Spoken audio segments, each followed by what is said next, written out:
में। So dear students, important formulas while solving the redemption of preference shares practical. So what are the important formulas? First one CRR find out करने. CRR very important. CRR means capital redemption reserve. In last lecture I have explained this, that CRR is what? Capital redemption reserve. और बेटा अगर आप redemption of preference share कर रहे हो, redemption of preference share means share क्या है? Capital ही है ना। तो भाई कैपिटल रिडीम कर रहे हो तो उसके लिए एक रिजर्व तो क्रिएट करना पड़ेगा एज पर लॉ, कानून के हिसाब से, कंपनीज एक्ट के हिसाब से you have to create a specific reserve that is capital redemption reserve. समझा? राइट। सो अगर समझो क्वेश्चन में कैपिटल रिडम्पशन रिजर्व निकालना है, आपको क्वेश्चन दिया है and you want to calculate capital redemption reserve कितना होगा, तो पहला केस क्या है? अगर रिडम्पशन पूरा redemption entirely out of profits हो रहा है, एंटायरली आउट ऑफ प्रॉफिट्स, मतलब आप कोई फ्रेश इश्यू नहीं कर रहे हो, नया शेयर इश्यू नहीं कर रहे हो, पूरा प्रॉफिट से रिडम्पशन कर रहे हो, redemption entirely out of profit, profit को यूज करके रिडम्पशन करोगे, तो वो टाइम पे सीआरआर का एकदम simple sweet and simple formula है बेटा। क्या फॉर्मूला है? Nominal value of redeemable preference share redeem. Simple. जो प्रेफरेंस शेयर है ना, उसका जो नॉमिनल वैल्यू है, जो फेस वैल्यू है, मतलब अभी समझो प्रेफरेंस शेयर आपका 10,000 प्रेफरेंस शेयर्स है एट द रेट 100 ईच, बराबर है? 100 ईच, फेस वैल्यू 100 है, तो कितना अमाउंट आ गया? 10 lakhs। That's it. तो ये 10 lakhs ही आपका क्या हो जाएगा? सीआरआर। That's it. तो सीआरआर आपको 10 lakhs का सीआरआर क्रिएट करना है, बस सिंपल। अगर क्वेश्चन में दिया है redemption entirely out of profit, then you have to create CRR which is equal to what? Nominal value of redeemable preference share redeem. बस, और कुछ नहीं करने का। समझा? तो nominal value of redeemable preference share redeem जो होगा ना, वही आपका सीआरआर हो जाएगा। वही अमाउंट आपको सीआरआर के लिए क्रिएट करना है, बस सिंपल। इसमें किसी को डाउट है तो बोलो। फर्स्ट वाले फॉर्मूले में इज देयर एनीवन जिसको ये नहीं समझा तो बोलो। See now second formula, second one, ठीक है, पहला देख लिया आपने, redemption entirely out of profits done. Now second one is what? If redemption partly out of profit. अब देखो पहला केस क्या था सीआरआर के लिए, कि पूरा अगर आप रिडम्पशन प्रॉफिट से ही कर रहे हो, एंटायरली आउट ऑफ प्रॉफिट्स, वो पहला केस था। Now the second case is what? Second case है भाई थोड़ा प्रॉफिट में से और थोड़ा नया शेयर इशू करें। थोड़ा आप क्या कर रहे हो? प्रॉफिट में से थोड़ा प्रॉफिट, थोड़ा न्यू इशू, नया शेयर इशू कर रहे हैं हम लोग। बाबा नया शेयर, न्यू शेयर इशू हो रहा है, राइट? तो अब कॉमन सी बात है, अगर नया शेयर इशू होगा तो पूरा एंटायरली आउट ऑफ प्रॉफिट्स तो रिडम्पशन होगा नहीं। आपने फ्रेश इशू किया है, न्यू शेयर इशू किया है, that's it. So in such situation what will be the modus operandi? What will be the formula for calculating CRR? तो सिंपल, क्या करने का? ये तो सेम रहेगा आपका, नॉमिनल वैल्यू तो सेम रहेगा, nominal value of redeemable preference share redeem, बराबर है। माइनस क्या करने का? माइनस जितना फेस वैल्यू का आपने शेयर इशू किया है, न्यू शेयर इशू करने का जो भी पूरा फेस वैल्यू है, टोटल फेस वैल्यू, तो nominal value of proceed of new share issue वो माइनस कर दो, खत्म। एग्जांपल ले, एग्जांपल आ जाओ। चलो अपना एग्जांपल क्या था? 10 lakhs का। अब क्या करना है सीआरआर निकालने के लिए? CRR is equal to 10 lakhs, बराबर है। 10 lakhs क्या हो गया? Nominal value of redeemable preference share redeem, this one, nominal value of redeemable preference share redeem, put it down. Okay, so nominal value of redeemable preference share redeem minus what? क्या करने का? Minus क्या करने का? Simple, what we have to deduct? We have to deduct nominal value of proceed of new share issue. ठीक है, आप समझो आपने जो न्यू इशू किया ना बेटा, न्यू इशू किया है आपने, उसका फेस वैल्यू कितना है समझो? न्यू शेयर इशू का 2 lakh rupees, total face value is what 2 lakh, है कि नहीं? तो 2 लाख माइनस कर दो बच्चा, that 2 lakh will be deducted, और कुछ नहीं करने का, nothing to worry, no worry, only that 2 lakh rupees, वो जो फेस वैल्यू है फ्रेश इशू का face value, total face value वो माइनस कर दो, एंड माइनस करने के बाद जो अमाउंट आएगा ना बेटा, दैट इज 8 लाख रुपीज। ये जो 8 लाख रुपीज आया वही आपका CRR हो जाएगा। This will be what your CRR, समझा?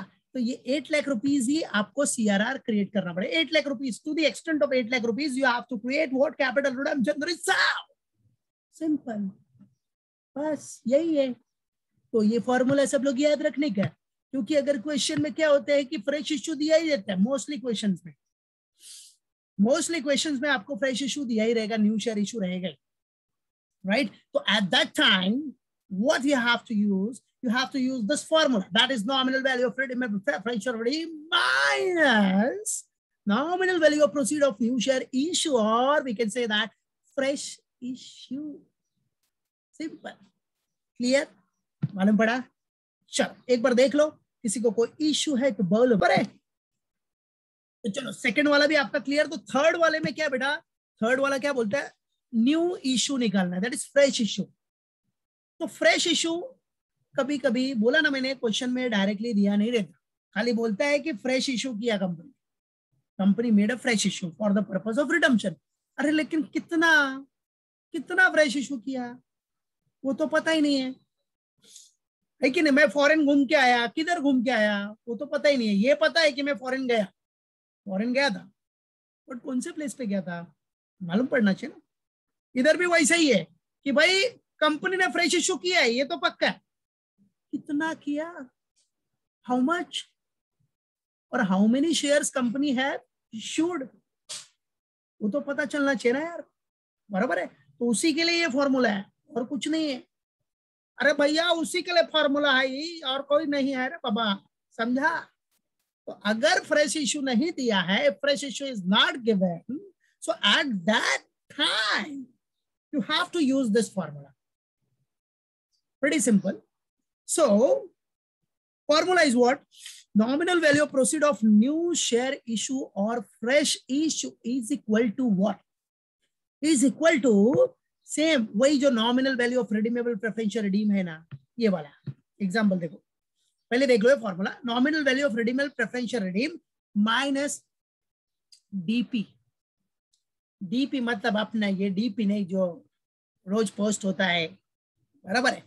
नो, DP मतलब इधर डिविजिबल प्रॉफिट, जो कि लास्ट लेक्चर में बताया मैंने, जो डिविजिबल प्रॉफिट में profit loss account, general reserve, dividend equalisation reserve, investment fluctuation reserve और funds after deducting any claim, कल ही लेक्चर में बताया था शायद में, बराबर है? तो सब याद रखने का बाबा, समझे कि नहीं? तो फॉर्मूला हो गया कि nominal value of fresh issue, new share issue का फॉर्मूला क्या है? सिंपल है, प्रीटी सिंपल है, that is nominal value of redeemable preferential redeem minus divisible profit. तो nominal value of preferential redeem, nominal value of preferential redeem निकलने का कैसा, बराबर है? वो तो दिया ही रहेगा, ये देखो ना, इधर है ना 10 लाख, ये nominal value of redeemable preferential redeem है 10 लाख, समझा? अब समझो आपके पास डिविजिबल प्रॉफिट जो है, डिविजिबल प्रॉफिट जो यूज होगा रिडम्पशन के लिए, डिविजिबल प्रॉफिट आपके पास कितना है? समझो 4 लाख रुपीज। ये सब हम प्रैक्टिकल में करेंगे, नो नीड टू वरी, ये तो सिर्फ एक फॉर्मूले से रिलेटेड एक एग्जांपल दे रहे हैं बॉस, और कुछ नहीं है, ठीक है? सो 10 lakh minus 4 lakh, that is 6 lakh rupees. So this is what, this 6 lakh rupees is what, ये 6 लाख रुपीज ही आपका फ्रेश इशू है। और फ्रेश इशू किसका? शेयर का फेस, भाई जो शेयर आप इशू करने वाले हो वही फ्रेश इशू है, उसका फेस वैल्यू है। ये क्या है? टोटल फेस वैल्यू, मतलब जितना भी इशू करोगे उससे आपको total face value 6 lakh rupees तो आना है, बराबर है? प्रीमियम पे इशू किया तो थोड़ा पैसा एक्स्ट्रा मिलता है और कुछ नहीं। कंपनी अगर प्रीमियम पे इशू करेगी तो पब्लिक से ज्यादा पैसा मिलेगा ना, थोड़ा भाई थोड़ा पैसा एक्स्ट्रा मिलता है, जिसको आप सिक्योरिटी प्रीमियम अकाउंट में ट्रांसफर कर देते हो। सिंपल सा फंडा, ठीक है। तो ये याद रखो कि बच्चों, मेरे प्यारे बच्चों, my dear and lovely students, सबसे पहली बात यह याद रखना कि न्यू इश्यू निकालना है। If you want to calculate new issue और fresh issue, so it's a vivid principle, vivid, that is nominal value of proceed of new share issue or fresh issue is equal to nominal value of redeemable preference share redeem minus divisible profits, minus what? Divisible profits. Simple, बराबर है, simple formula, inculcate it, right है, mind में fit कर लो। सो क्या करना है, fresh issue, अगर आपको fresh issue new share issue निकालना है तो क्या करना है, formula simple, nominal value of redeemable preference share redeem, question में देखने का कितना है, 10 लाख है, ओके 10 लाख दिखा दो उधर, उसमें से डिविजिबल प्रॉफिट देख लो क्वेश्चन में, समझो डिविजिबल प्रॉफिट क्वेश्चन में आपको profit and loss account 2 lakh है, क्रेडिट बैलेंस, और जनरल रिजर्व में भी 2 लाख है, तो 2 + 2 4 लाख हो गया, तो 4 लाख का डिविजिबल प्रॉफिट हो गया।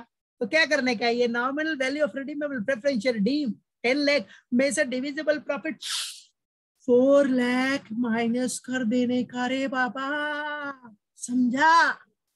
बस, तो ये कुछ फॉर्मूले आप लोगों को एकदम अच्छे से याद रखना, बराबर, यूज होगा ये सब, ऐसे ही थोड़ी टाइम पास के लिए बता रहा हूँ, ठीक है, बहुत यूज होएगा बेटा, राइट, मालूम पड़ा कि नहीं? तो फ्रेश इशू का फॉर्मूला सबको याद रहेगा क्या, nominal value of redeemable preference share redeem minus divisible profit, simple.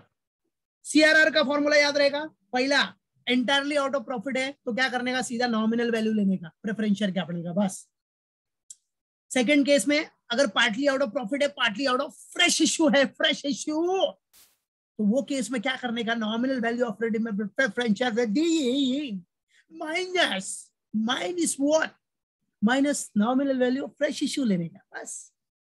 और थर्ड में क्या बोला, अगर फ्रेश इशू दिया ही नहीं है, खाली क्वेश्चन में बोला कंपनी ने फ्रेश इशू किया, बट कितना किया, कितना किया, ओ जिया ये तो दिया ही नहीं है, कितना किया, तो उसके लिए आपने को ये फॉर्मूला यूज करने का, this formula will be used, that is nominal value of redeemable preference share redeem minus divisible profits, simple, clear, मालूम पड़ गया, माइंड में फिट हो गया, याद रखना, ठीक है। चलो, तो किसी को कुछ इशू है किसी भी फॉर्मूले में तो पूछ सकता है। जेड लिमिटेड, देखो एकदम बेसिक सा, एकदम छोटा सा सम है, सॉल्व कर रहे जो, एकदम बेसिक, ठीक है, छोटा सा sum. Z limited decided to redeem 1000 redeemable preference shares of ₹100 each at par, par सबको पता ही है, 100 का है तो 100 में ही जाएगा, ठीक है। तो जेड लिमिटेड ने डिसाइड किया 1000 redeemable preference share of ₹100 each, ठीक है, at par, the necessary amount was utilize from profit and loss. तो ये जो necessary amount was utilize from profit and loss, मतलब क्या हो गया कि पूरा रिडम्पशन आउट ऑफ प्रॉफिट्स है, पूरा रिडम्पशन क्या हो गया, आउट ऑफ प्रॉफिट, ये वाला फर्स्ट केस हो गया, बराबर है कि नहीं, फर्स्ट केस हुआ कि नहीं बेटा, पूरा रिडम्पशन क्या हो गया, आउट ऑफ प्रॉफिट, याद रखना, भूलना नहीं, समझ गए, बढ़ गया सबको, ठीक है। चलो, सो डियर स्टूडेंट्स, तो पूरा रिडम्पशन आउट ऑफ प्रॉफिट है, मतलब फॉर्मूला कौन सा लगेगा सीआरआर का, nominal value of preference share redeem, जो nominal value of preference share है, रिडीमेबल प्रेफरेंस शेयर रिडीम का जो नॉमिनल वैल्यू होगा वही आपका, वही उसी का आपको सीआरआर क्रिएट करना है, बस खत्म, फिनिश, गेम ओवर। चलो आगे देखो, फिर क्या बोलता है, गिव, हाँ, गिव जर्नल एंट्रीज, अब जर्नल एंट्रीज देना है, तो चलो अब ये आपका क्वेश्चन है, देखो जो मैंने स्टेप्स बताया था वो फॉलो करो। सबसे पहला स्टेप्स क्या था अपना, सबसे first step, first before proceeding with redemption, before proceeding with redemption में क्या होता है बेटा, yes very good Parth, before proceeding with redemption में क्या होता है, पार्टली पेड अप होगा तो फुल्ली पेड अप करने का, तो ये पार्टली पेड अप है ही नहीं बेटा, ये फुल्ली पेड अप है, 1000 redeemable preference share of 100 each है, फुल्ली पेड अप, ठीक है, तो बिफोर प्रोसीडिंग विद रिडम्पशन का काम हो गया। सेकंड स्टेप क्या आता है, सोर्सेस, सोर्सेस मतलब फ्रेश इशू और अपना सेल ऑफ असेट्स और इन्वेस्टमेंट, कल वाला थियरी, वो भी नहीं है, इधर सोर्सेस भी कुछ नहीं है, तो अपने को डायरेक्टली एंट्री स्टार्ट करना पड़ेगा थर्ड नंबर से। थर्ड नंबर क्या है?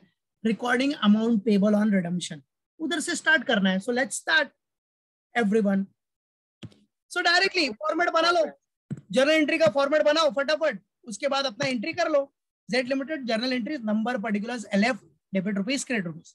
तो फर्स्ट एंट्री क्या हो जाएगा बेटा? First entry recording amount payable, कल एंट्री बताया, देखो कल मैंने एक स्टेप बताया, अमाउंट पेबल करना है तो क्या एंट्री होगा, क्या देना, क्या आपको प्रेफरेंस शेयर कैपिटल, तो एंट्री हो जाएगी redeemable preference share capital, preference share capital account debit to, किसको देना है? प्रेफरेंस शेयर होल्डर को, simple, to preference share holders, preference share holders account.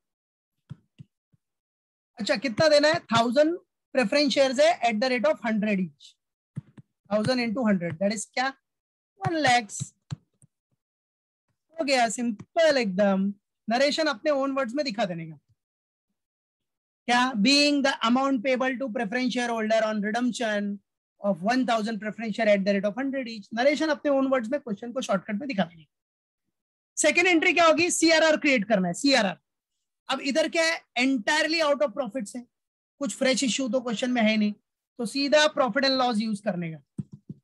अब क्वेश्चन में कुछ नहीं दिया है तो हम एज्यूम करेंगे कि हम divisible profit, profit and loss से यूज कर रहे हैं। तो profit and loss account debit to what? Capital redemption reserve. ठीक है, कितना? पूरा सेम जो फेस वैल्यू है पूरा 1 लाख, 1 लाख, 1 लाख। और लास्ट एंट्री क्या हो जाएगी? CRR क्रिएट होने के बाद पेमेंट कर दो। पेमेंट करेगा तो क्या हो जाएगा? प्रेफरेंस शेयर होल्डर,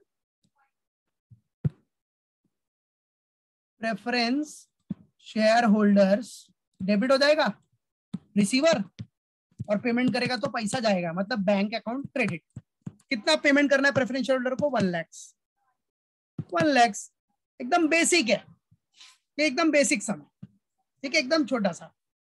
क्लियर है? CRR क्रिएट किया पूरा आउट ऑफ प्रॉफिट से, तो PNL यूज कर लिया, प्रॉफिट एंड लॉस यूज कर लिया, और बाद में पेमेंट कर दिया, खत्म, फिनिश।